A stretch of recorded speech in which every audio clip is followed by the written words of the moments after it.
Cher Chami, je me présente, je m'appelle Félix.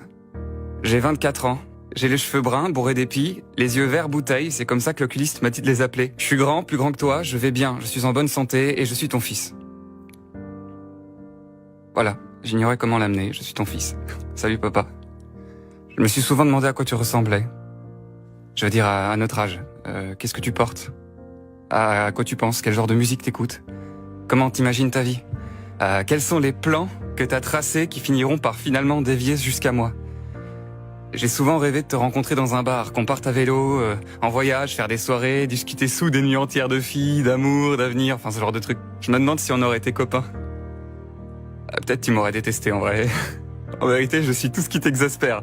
Un petit con littéraire pas capable de taper sur un clou correctement. Je pense que t'es pas loin de rencontrer maman d'ailleurs. Alors tu la reconnaîtras, elle est belle. C'est la plus belle du monde. Et puis, elle viendra frapper à ta porte, semblant que c'est pas exprès pour te proposer une soirée d'immeuble. Sache que c'est complètement calculé et qu'elle veut ta peau. La bienséance m'obligerait à te dire de te protéger, mais tu comprendras que vu les circonstances... Je vais m'abstenir. C'est toi qui as eu l'idée de m'appeler Félix d'ailleurs. Maman m'a raconté que vous aviez fumé un joint et que, étendu sur le lit, tu t'étais mis en tête de trouver un prénom qui signifiait quelque chose dans toutes les langues. Je tiens à te dire que c'est pas la seule idée à la con que tu vas avoir, mais aujourd'hui t'es bien trop occupé à faire en sorte que celle de tes enfants se réalise. Eh ouais, Chami, t'es papa 3 fois. J'ai 2 sœurs, Zoé et Théa, qui t'embrassent. J'imagine que tu flippes un peu de ce courrier, c'est normal. On est d'accord que t'es clairement pas le stéréotype du père idéal. T'es maladroit, je tiens ça de toi. T'es entêté, tu tiens ça de grand-père. Un peu perdu, rebelle et beaucoup trop jeune pour ces choses-là, mais je t'assure que contre toute attente, tu vas être un super papa. Tu vas m'apprendre l'élégance, la cuisine, la générosité, le pragmatisme et la volonté. Tu vas m'apprendre à pas écouter les vieux cons qui campent sur leur position et leur prouver qu'ils ont tort. Et oui, je parle de toi. Aujourd'hui, t'as des cheveux gris. Annie Cordy vient de mourir.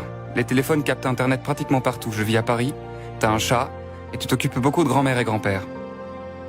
J'ai cru comprendre que eux s'occupaient pas beaucoup de toi en ce moment.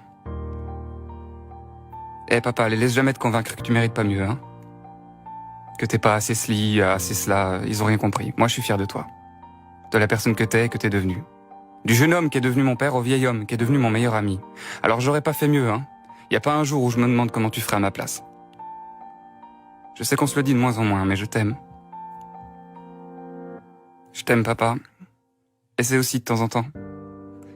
J'ai hâte que tu me rencontres, de dormir sur ton torse, d'apprendre le vélo, d'essayer tes costumes, de voler tes chemises, de t'appeler pour te demander des conseils de drague et te trouver extrêmement ringard, de te raconter mes premières fois, que tu me prennes dans tes bras, qu'on débatte sur des livres que t'as même pas lus, et un jour de te voir t'asseoir pour la première fois dans ma salle de spectacle. Je te laisse.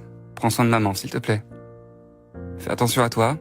Dis à grand-père d'être un peu moins con et de prendre ses pilules. Et embrasse David. Il me manque. Je t'aime très fort, à très vite. Félix.